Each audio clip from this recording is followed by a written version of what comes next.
Geography. Now we are going to begin our program today. It's my honor to introduce our first keynote speaker, Professor Vandana Chaudhry. She is an assistant professor at the School of Social Work at the City University of New York, College of Staten Island.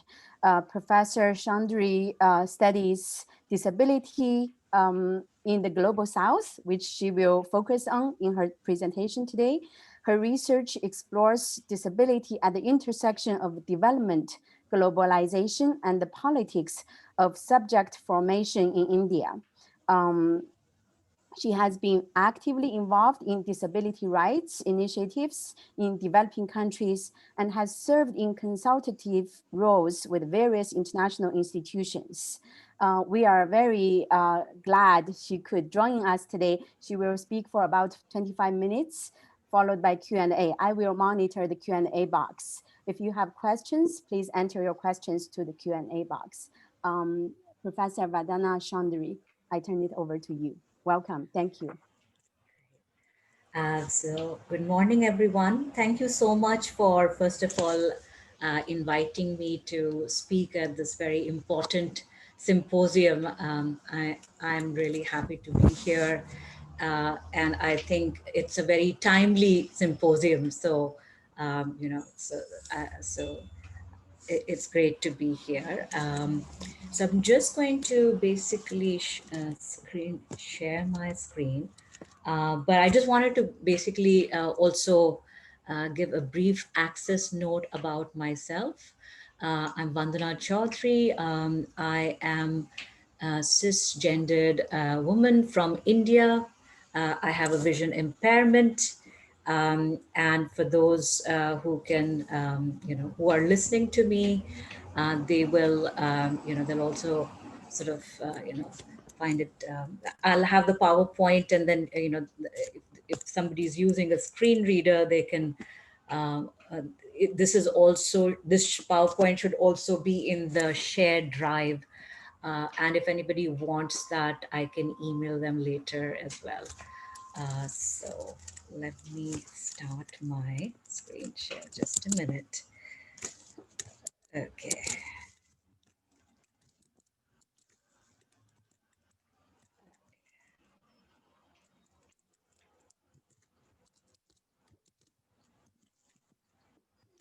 Okay, great. Is the screen visible, the screen share? Yes, thank you. Okay. Let me just, yeah. So, so the title of my talk today is sort of framed as a form of reflection, reflecting on disability in the global South. And I'm going to be talking about, sort of based on my research, ongoing research in India. And I've been conducting disability research in India for over a decade now. And so a lot of my understandings come from my ethnographic work, which looks at intersections of disability, poverty, development, and intersections of neoliberal governance on disability policies and programs. So I'll try to cover some of that as well, but it's, so let's see, I'll just move on to. So the way I've structured, broadly speaking, I'm going to be talking a little bit about theorizing disability in the global South. Then also sort of looking at some key policy arenas in the domain of health, poverty, and social security or social protection. And then sort of looking at directions in terms of where our current crises and how, intersections of disability with the pandemic and what opportunities does it offer us in terms of future directions. Where can we go from here, and what does disability inform us in terms of finding a collective vision. So so what you see on the screen is a graphic and a global statistics that's very commonly sort of available and known. Um, so some of the broad things, if you look at the statistics, kind of gives you an idea of the scale of disability in the global south. So 80% of world's disabled people reside in the global south or developing countries. And majority of them live in rural areas within developing countries as well. Um, just another statistics that I believe is very sort of alarming is 90% of kids with disabilities do not uh, attend school. So that statistics somehow it's shocking. um, and even the health and rehabilitative services remain inaccessible or unaffordable for large majority of disabled people in the global south. And global south, I'm using that as a shortcut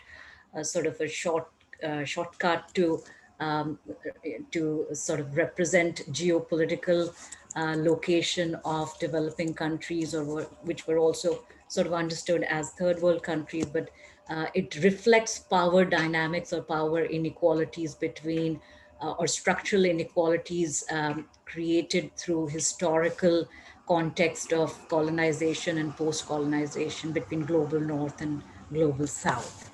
Um, so why this statistics is important is we understand that disability or majority of the world's disabled people reside in developing countries or the global south. However, disability studies as a discipline, if we look at it, it primarily emerged in Euro-American context and has largely centered its theoretical and methodological sort of understandings of theories and concepts from the global north perspective. So disability studies as a discipline for the longest time has remained northern centered or northern focused, and it has by and large left realities of the global south or disability in the global south. Post-colonial disability scholars do address and critique the northern sort of bias of disability studies and call for creating global knowledge or southern knowledge on disability, so that we can understand local realities, disability in their local realities. um, and so also what tends to happen is that disability policies, international disability policies and programs by and large largely get exported from global north to global south, which post-colonial disability scholars term that phenomenon as scholarly colonialism. And that has produced misfitted policies that are founded upon northern assumptions of what impairment is, what disability is, and has not been able to address disability in the cultural context of the global south. And so um, it has led to a large scale erasure of understanding, disability epistemologies, disability culture, disability politics in majority of the world, right? So that's why I want to sort of center that. Why is it important for us to center disability in the global south? Because of the large scale exportation of global knowledge from the north to south has created very disruptive results for disability communities, for whom these policies are made without their input. So, how do we understand disability, or what kind of constructs are useful in understanding disability in the global south? Or, post-colonial scholars do term that as Southern knowledge on disability. So, are some of the concepts that are, sort of that underscore Northern knowledge on disability, are those useful or not? So if we, within disability studies, there are these very commonly understood paradigms which stem from liberal binary understanding of medical model and social model, right? So however, disability epistemologies in the global south are non-dualistic.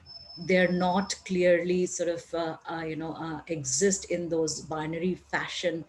The physical and the social, individual and collective, and in, body and mind, those Cartesian dualisms do not really exist in the same manner as in the global north.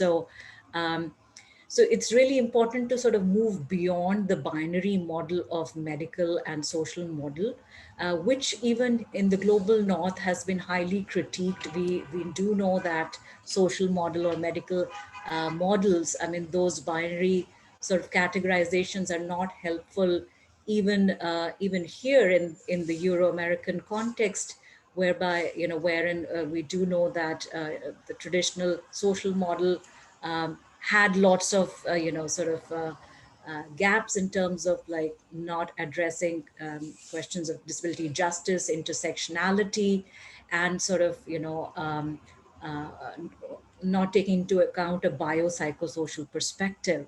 So even within the global north, this binary model has been critiqued.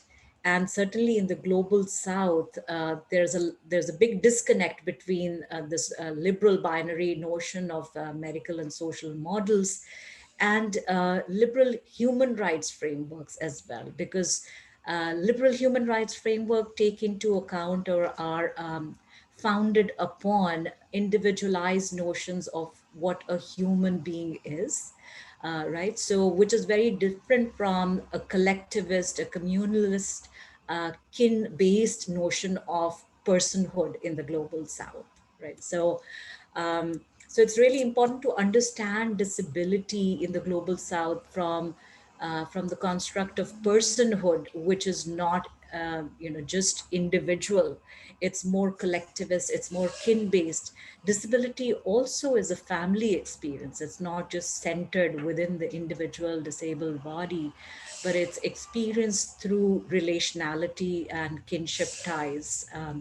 So and in fact, even if we look at the terminology as well, many communities in the global south don't even use the term disability. There are vernacular, usages, or sort of different terms that are circulated or commonly used, um, which in fact don't even follow this binary notion of ability and disability. A lot of it is non-binary, and the distinction between ability and disability does collapse, because if we look at it from a collectivist framework, I mean, there is this sort of collective precarity at some level the communities undergo together. So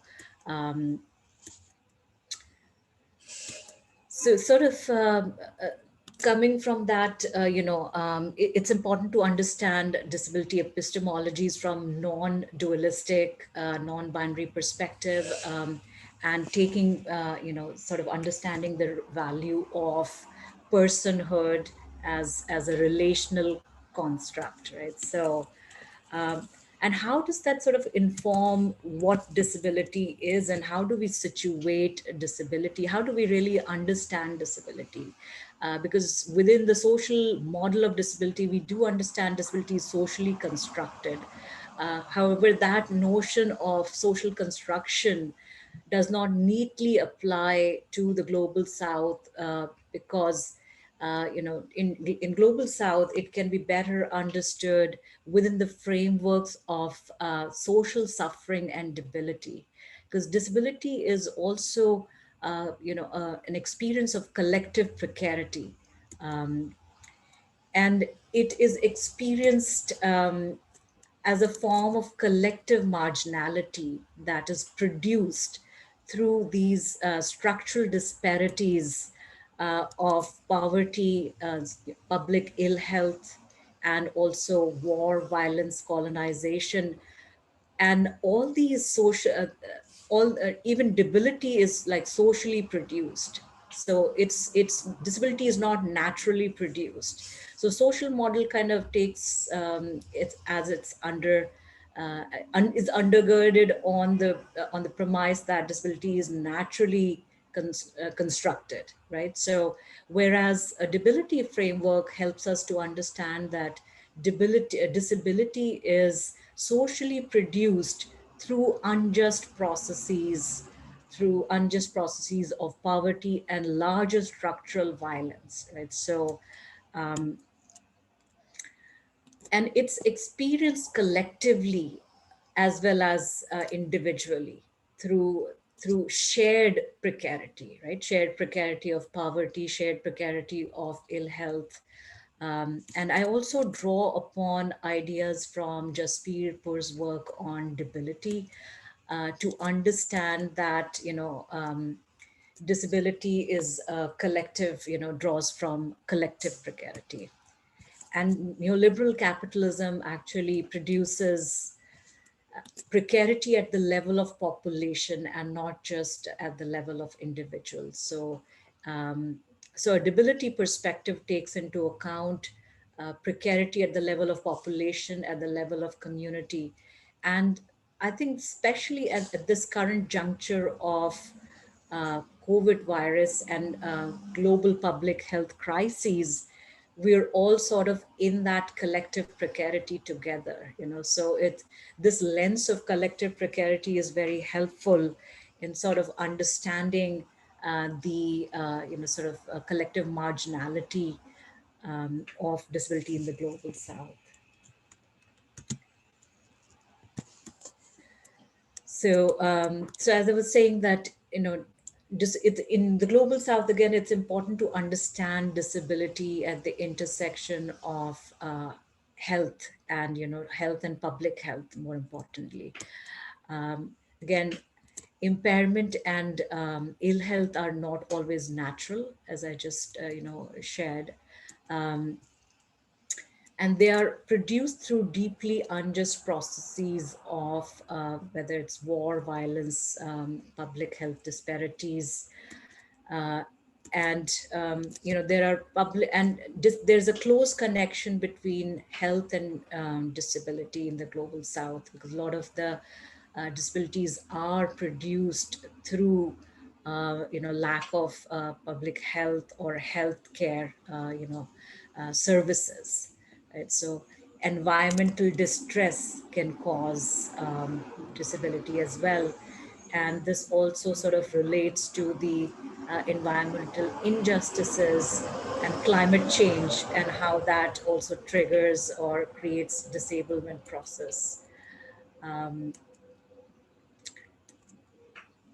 and so and also public health disparities create collective ill health, and I think that's important, especially now, for us to sort of move within the Euro American framework again, to move away from the individual sort of liberal understanding of problems or social problems, to really sort of shift our focus to um, understanding, even pandemic as a form of collective sickness, right? So and there have been epidemics in the global south that are continuing, right? So the pandemic is coronavirus, of course, is a global pandemic. And but in the global south, I mean, there has been an ongoing history of collective sickness and through various pandemics.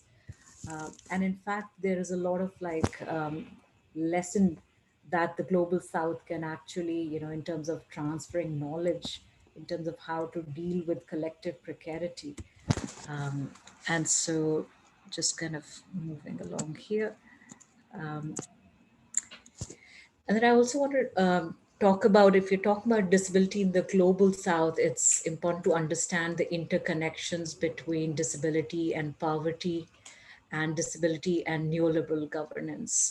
Disability in the global south is, has also been produced through historical or historical context of colonization and post-colonization, and or neo-colonization that continues in the form of neoliberal governance, whether it's to do with sort of structural adjustment policies that largely focused or required governments in the third world to sort of move away from, sort of privatize social services, deregulation of global markets, and through World Bank and IMF policies, sort of reduction of enforcing reduction of fiscal deficits by cutting down social funding. Um, and all those structural adjustment programs have created further divide in the global south. Again, disability and development policies are also largely shaped in the global south by international organizations and neoliberal sort of economic rationalities that sort of promote more individualized notions of addressing poverty and disability. And here, I want to talk a little bit about microfinance as a mode of poverty alleviation. In my ethnographic research on microfinance, there was a lot of evidence that showed that how, while microfinance was important in terms of providing capital, it did not really address structural poverty. It ended up individualizing poverty and sort of, by promoting entrepreneurship and by sort of, placing the responsibility of uh, poverty alleviation on the individuals and groups, thereby also sort of, turning poverty into a more of a problem of a lack of capital rather than structural sort of disadvantages. Um, and it also sort of tended to create self-reliant, autonomous subjects, right? And that would hopefully, that the expectation was to, turn disabled people into entrepreneurial subjects who would pull themselves by their bootstrap, and by creating livelihood opportunities for themselves without taking into account the large scale inequalities or economic inequalities that remained in the market, as well as like rural, especially in the rural economies.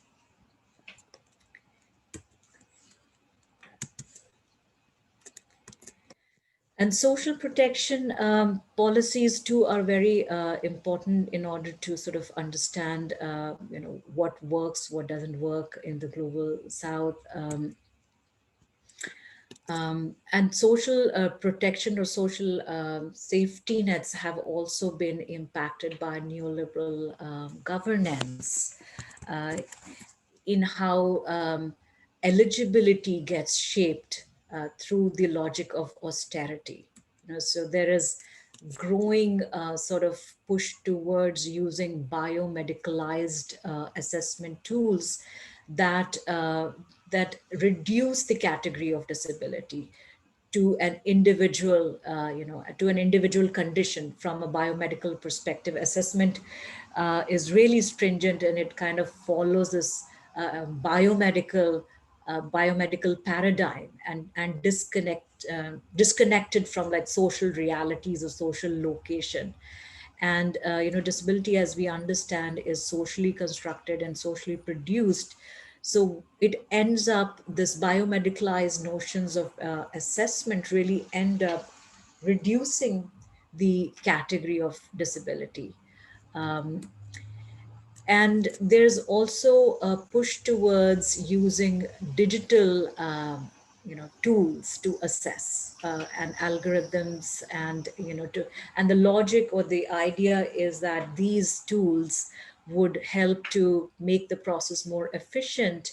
However, the research has shown that algorithms And these surveillance mechanisms and softwares, they're also sort of geared at narrowing the category of disability, right? So reducing the beneficiaries, potential beneficiaries, and the idea is to sort of safeguard the welfare state or shrink the welfare state.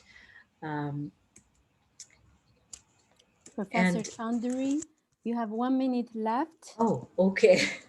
So, so I do want to emphasize that, especially in this current context of pandemic, where this reality is socially constructed, we really do need to transform these social safety nets, expand social protection, um, and especially really important to understand the intersections of how pandemic has uniquely impacted people with disabilities in the way that health information remains largely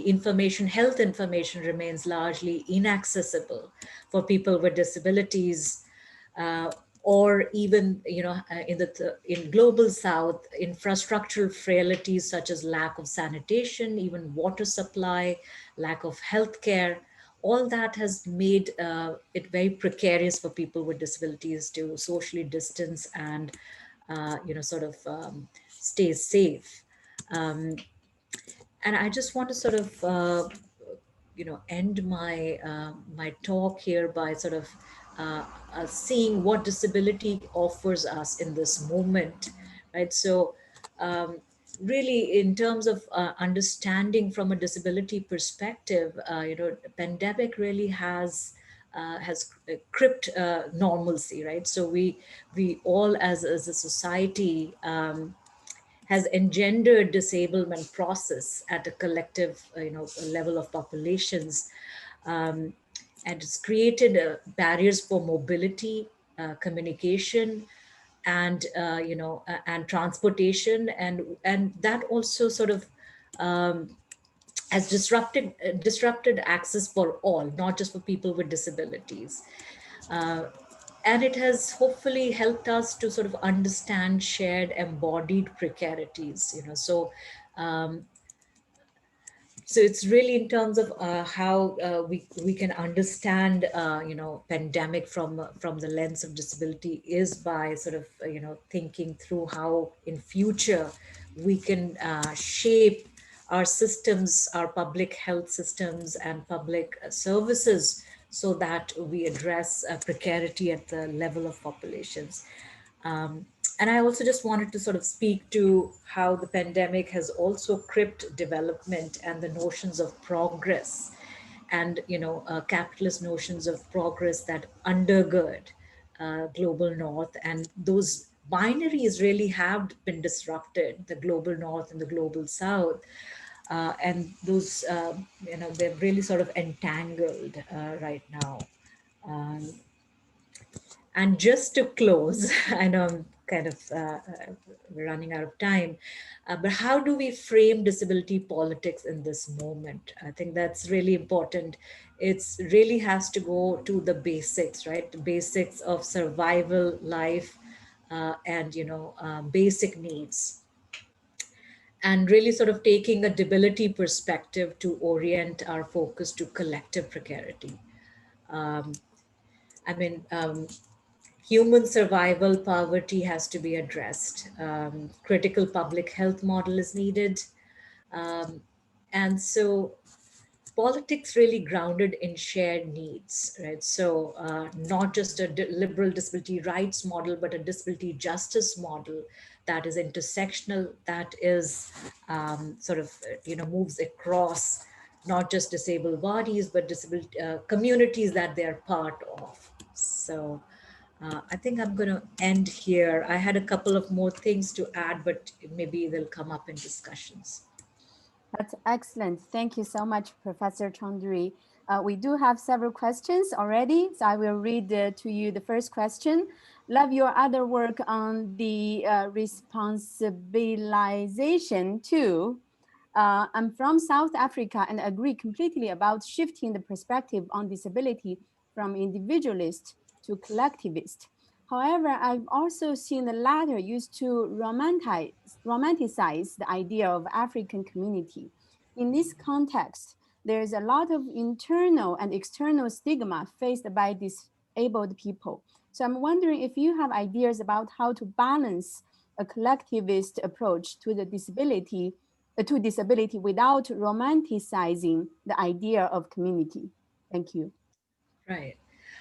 Absolutely. I think that's a very good question and has its own, and a response too, because it's important to focus on both because there is real disability discrimination and there is a real disability vulnerability, right? That's unique to embodied nature of disability. So we cannot undermine that because even within the global south, disability communities are further marginalized, right? So there is intersectionality at play there as well. At the same time, disability marginalization is also created or contributed by structural inequalities of poverty and larger underdevelopment and like lack of public health, and it contributes to disability discrimination, right? So it's interconnected, so we have to focus on disability, issues of disability justice, but we also have to sort of go beyond disability and talk about collective social justice and collective well-being, of the whole community. Because how do we build ramps where there are no roads, right? So we have to take into account addressing, or we have to address larger structures of debility, whether it is lack of economic resources, just basic needs. I think those are important. Even just like I'm talking in terms of like rural context, where a lot of my work is based in the context of rurality. So their disability discrimination really was imbricated within the social suffering of sort of rural, underdevelopment. So it requires, of course, a multidimensional approach that combines both. Thank you for that wonderful response. I totally agree with you on this about the rurality context. I remember at the beginning of the pandemic, there were many celebrities showing people how to wash hands. Kate Winslet was one. She's a Columbia alum, and we received the video. All the time when she was washing hands for 20 seconds, the water was running and running. I thought, this water is precious for a rural person. So Right, yes. I think the context is so important, not only, for disability rights and accessibility, but for other things as well. Mhm, The next question, can you speak about how a global South perspective of disability might help us understand new ways of thinking about social policy possibilities in the global North? Perhaps you can offer an example. I mean, I want to add to this question when you were talking about the South versus the North. To me, I study China. Within China, first of all, we don't know whether China is considered the global South or North anymore. It's shifting. right, But right. within China, there is Yeah. the super developed cities, and Yes. there's the very laggard rural areas. How do you conceptualize the global South versus North? Thank you. Yeah, and exactly. I think this pandemic has disrupted those binaries also of global north and south because uh, we in the global north here, my own positionality is somewhere in between.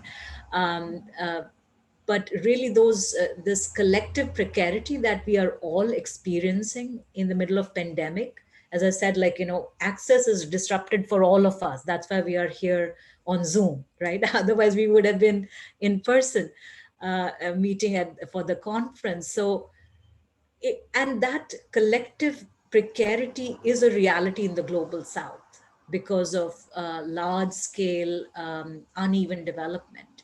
And I think that really offers, this pandemic really offers us this imaginative sort of empathy to understand and disrupt those inequalities.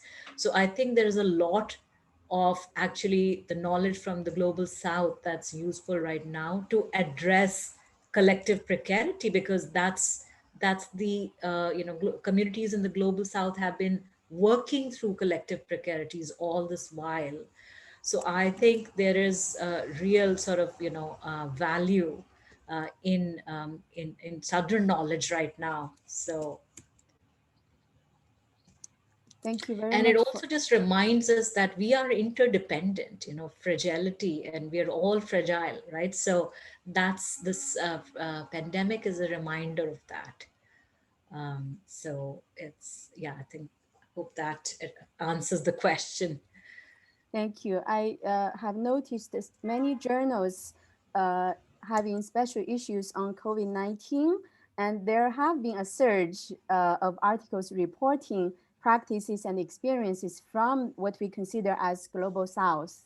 So I urge all to look them up. The World Development Journal, it's called World Development, has a collection of articles, particularly from the global south. And in my field, international social work, has published a wide array of articles from around the world, including the South. Mhm. Right, right. I have another question. I urge the audience members to please raise your questions too. You can enter into the Q&A box. My question is about, especially during the pandemic, but broadly going forward, how technology can play a role. I think in your remarks, you were more critical about using technology, AI, etc.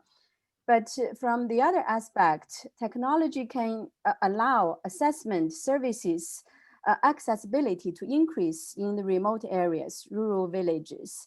Even within the US, some places are rural and have less healthcare facilities. So what role do you think technology can play? Probably from more a positive perspective, if you think that's possible. Thank you. Mm. Right. I think we're able to function right now because of technology, because we have technology, that's why we are here. But at the same time, I mean, so again, uh, as everything has its own, positive and negative. So it's in, I mean, technology. There is a real threat for, like, people are experiencing, let me try to see if I can close my screen, so that way, sorry, let me just one sec. I want to share, stop the screen share if I can. Mhm. uh, because as a person with vision impairment, I experience digital divide myself. So I use a screen reading software, which again is great. So I can speak to that, sort of the dialectics or duality within the technology. That how technology is great in terms of expanding access to information, but again it creates a divide for those that have are informational haves and informational have nots, right? So but it can be channelized in a positive way. But in terms of rural areas, again, if you're talking about digital technologies, I mean, a lot of that infrastructure needs to be in place in terms of basic electricity, right? So again, it uh, of course, internet has become an important aspect um, of our communication right now, but how do we provide that in places where basic, like, electricity may not be there and internet does require electricity? So how do we, I think it's kind of, I'm not sort of saying that it's sort of like a ordering approach, that we first need to have that, but and then we need to follow up with more sort of other things. But there is also, in terms of basic needs, somehow, they, I kind of keep going back to basic needs. And maybe now technology is part of the basic need as well. And especially right now, it is part of the basic need. And in terms of like assessment process, right? So there's, I mean, in future and even right now, we are living in a digital regimes, right? We everything is data. Right? So we are moving into a digital sort of world, and more and more social services and everything will be sort of managed digitally with the help of AI and algorithms and digital platforms. um, and there's both risks and opportunities in that. I mean, um, because again, they're also imbued with power dynamics.